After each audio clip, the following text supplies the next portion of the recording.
Hello, today I'm working on my Flogera instrument, which is this flute that I bought in Greece. I thought I'd take the opportunity to go through a bit of my workflow for making sample instruments.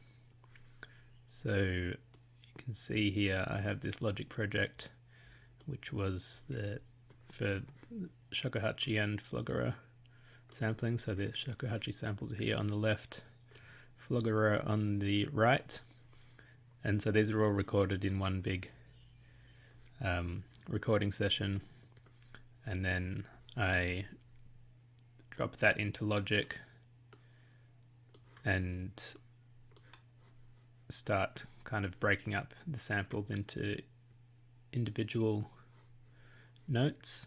So what I've got on the right here that I haven't done yet are the trills on the Flogera. So if we zoom in, so I wasn't planning to do this until after I finished all the basic notes, but just for the sake of showing the workflow, I'll do a bit now.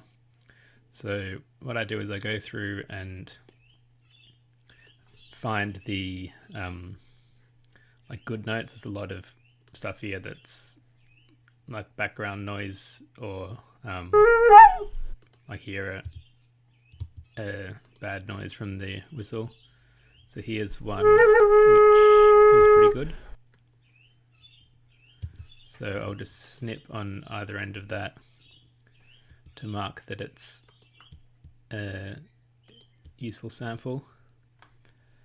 And so I'll do that across the whole recording, and then normally copy the entire thing and paste it into the low velocity, just in case I don't want to delete the original, in case I want to go back and grab something from it. And then once I have this pasted into the low velocity, from the copy I'll delete things that I don't want, like this whole section. If I copied it, I might delete. And then I drag and drop the notes to the appropriate velocity track. And also at that point or like once they're dropped on the tracks, I go through each track and add these fade outs at the end of each sample. So you can see here, if I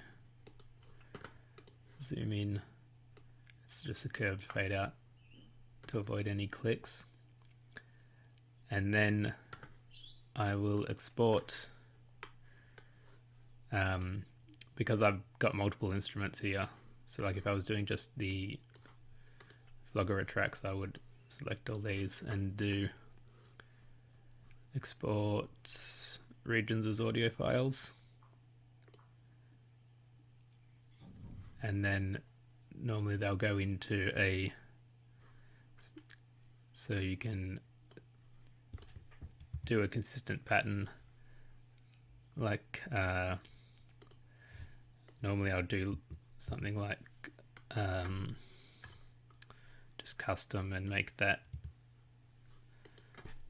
Flogera low velocity, and then add an increment as well so that it numbers them properly, starting with 1. Otherwise, if you don't have an increment, it starts your first one with no number and then does 1 after that, and it messes up the ordering. I also include volume and pan automation. I'm not 100% sure if it needs that to include the fade outs, but just in case, it can't hurt anyway.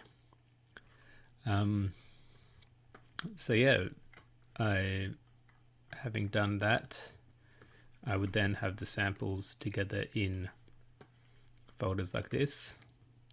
So I go through, at this point they're just called things like Flogera High Velocity 1.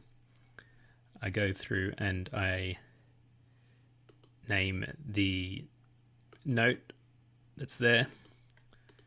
So normally I just do the first one, and then if you go down, if I show this view, you can play each track or each file And then if I hear one that's a new note, I name that. So at that point, we'll just have G sharp 3, A sharp 3, and so on.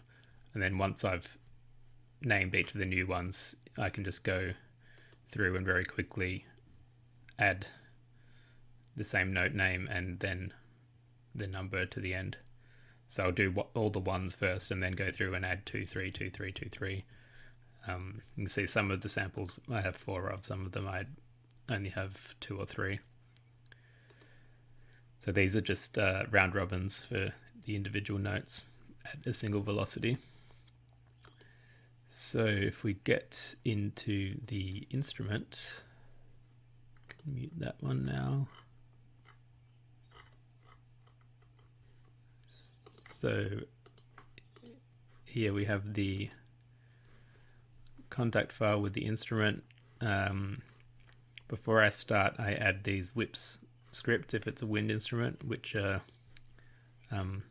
made by a guy on the Kontakt forums was called Big Bob. So yeah, you add those whip scripts by going into the instrument options, create resource container, and just select the whips V104. I'll add a link to where those are available online. Yeah, Robert Villwock was the guy's name. Unfortunately, I think he passed away a few years ago, but he made all of his scripts, which are some really great legato scripts for wind instruments. They were all available and for free use, and other people have now found new places to host them since Bob's website went down. So anyway, getting into the instrument. So once I have that big thing of the folder of, say, low velocity or high velocity samples, I can paste them into, or drag them into the mapping editor on Kontakt. So I just do this one at a time with all the number 1 of each sample. So G sharp 2, it should actually be G sharp 3. I misnamed the low velocity notes. So I drag that here, drag it out a little bit. Initially I just drag them in to the note that they are, and then I fill the gap, drag the notes out to fill the gaps afterwards. So yeah, have a different amount of notes for each velocity. I actually only intended to do the high and low velocities with this instrument, but I had enough of sort of in between notes to do a medium as well. And so the next thing to do is to set up the groups and the round robins, and also to do the tuning. So I've done this already for the low velocity notes. Well, actually I've set up the round robins for everything. So basically once I've pasted the note number 1 for each here, I duplicate that group 4 times and then rename these round robins 1 to 4 and set up the change the group to 1, 2, 3, 4, and the group start options to round robin with the appropriate position in chain. And then we go note by note. As I said, I've done the low velocity already, so I'll move on to the medium velocity now. And for this, I just use the musical typing. Since this has a set velocity, you can make sure you're always on the right note. We want it below 85, which 83 works fine. And then we want to, so here we have an instrument just an EXS24 without loading an instrument to give a sine wave. And then we're starting at G3.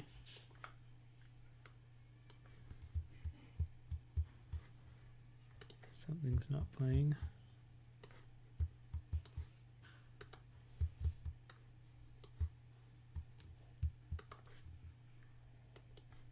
Why isn't that playing?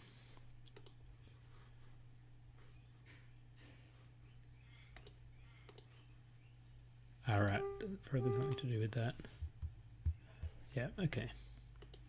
So yeah, in the whip script, I put it into setup mode when I'm doing this so that the scripts aren't interfering with the notes. So there we have our Flogera note playing. And we want to set the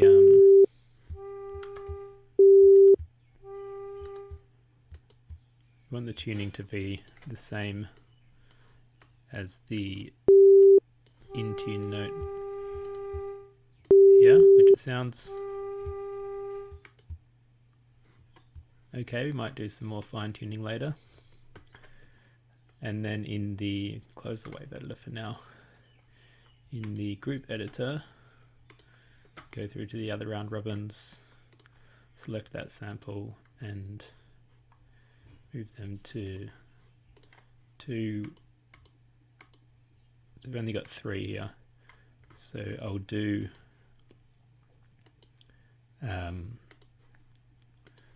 1, 2, 3, and 2, just so that the same sample is never playing next to itself.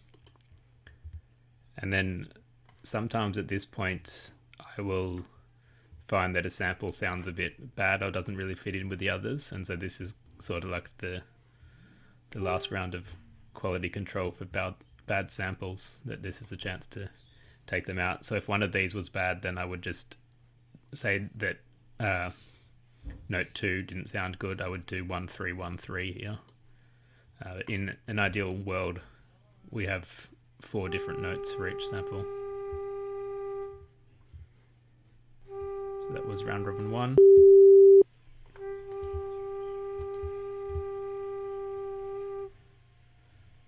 This one sounds a bit sharp, maybe.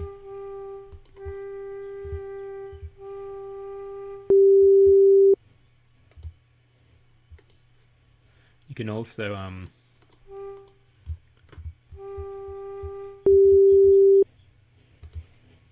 group solo. Need to turn that up a little bit. Actually, maybe I can turn it up in Kontakt as well.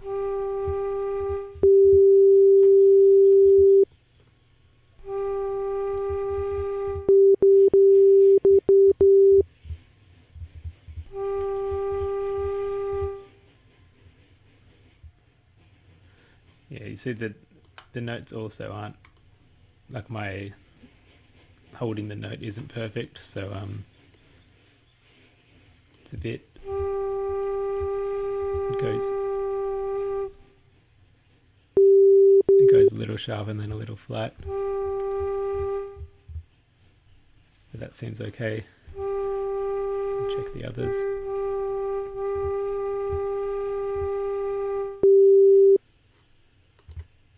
That one's a bit sharp as well.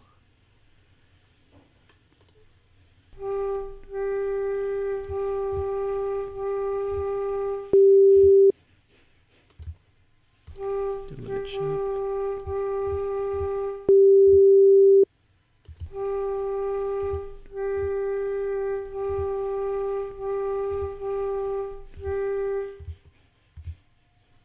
And so that note's a bit late starting, so this is where we go into the wave editor.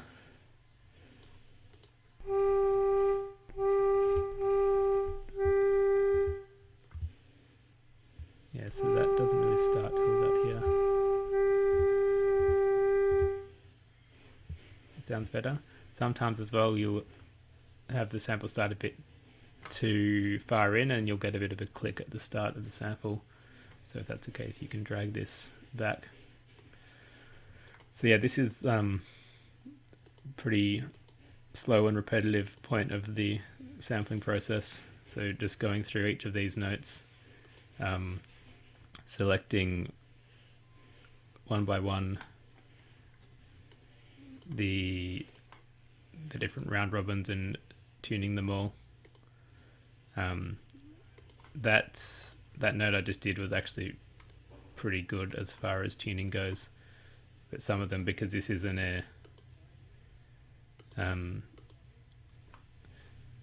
diatonic, like major scale tuned instrument, some of the notes are very like halfway between two concert pitch notes, so they require a bit more tweaking. Like if we look at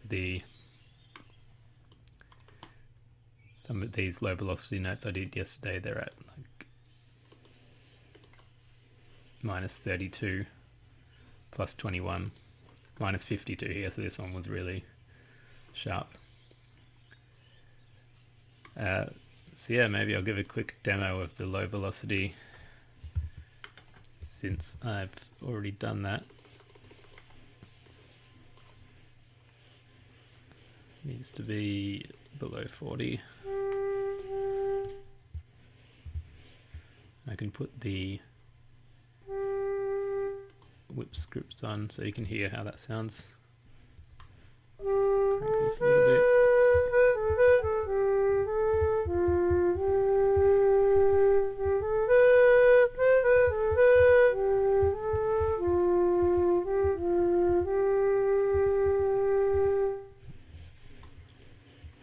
So yeah, the low velocity tends to be the kind of worst sounding on the wind instruments because it's quite hard to get a nice tone with very little breath. But if I crank the velocity up, so these high notes aren't in tune yet and there's no round robins, you can hear the, so yeah, you hear that note's pretty sharp. So it should have been a major third.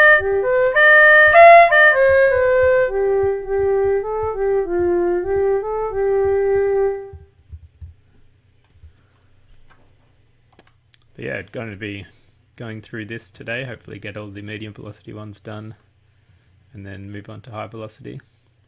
So you can expect to see the Flogera hopefully in a few weeks. The other thing that you need to do, which is even worse than the tuning, is setting the loops in for each of the notes. So that's going to take a very long time for this instrument, just because there's so many round robins and so many different notes. At least I think it will be easier to find loops. Maybe I'll just show how to do that now. Go to note 1 so it's easier. So yeah, you have to go through every round robin, every note, and set a loop. It's been a while since I did this, so I can't remember. There we go. And you need to find something that doesn't sound like it's looping, or as much as possible anyway.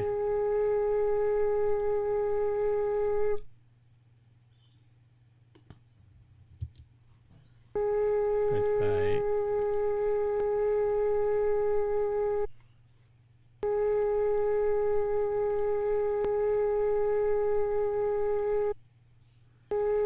if I try and get it to a point where there's not much of a noticeable click.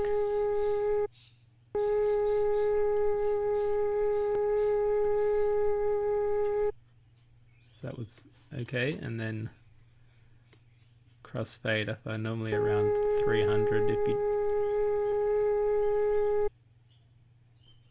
Oh, it's still very noticeable. You can try putting the crossfade up, but it doesn't always make it better.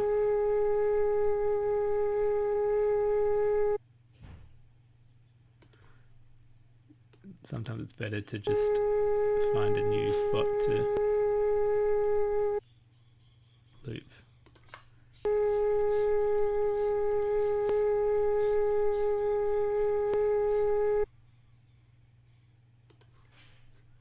So here there's kind of it sounds like the breath gets suddenly stronger at the start, so I need to find a more consistent.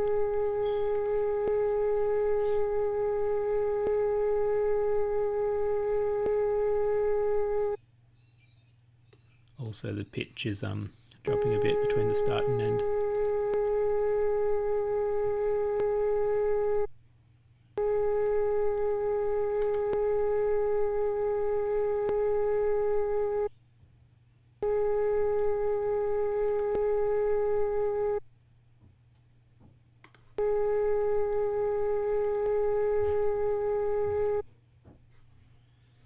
That might be okay. Put the crossfade up a bit.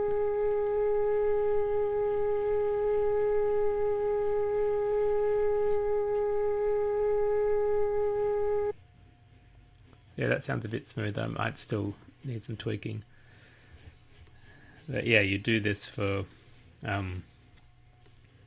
every single sample. This is mainly if you're doing like or if you think if people are wanting to do really long sustained notes, maybe like a pad instrument or an instrument where people are going to, like if you think they're going to want really long held notes in the wind instrument over several bars. Like this sample itself was already 3 seconds, so that's already a pretty long sample. But yeah, if you're going to do this, it will take a lot of time, and it will be pretty frustrating at times trying to find a good loop. Particularly when I did the shakuhachi, that was very difficult because my breath control on that instrument was not very good when I was sampling. This, the Flogera is a fipple flute, so it's a bit easier to control the note dynamic. It doesn't take as much air as the shakuhachi. So yeah, I will now be tuning these medium velocity samples, then the high velocity, and then either doing this these loops or adding in the trills that I was showing earlier as well. So it will be a little while before this instrument's ready for use, but maybe I can do a kind of demo version when I've just got the basic notes done without the trills or the loops. So yeah, I hope that was useful. Maybe I'll do some more videos like this in the future.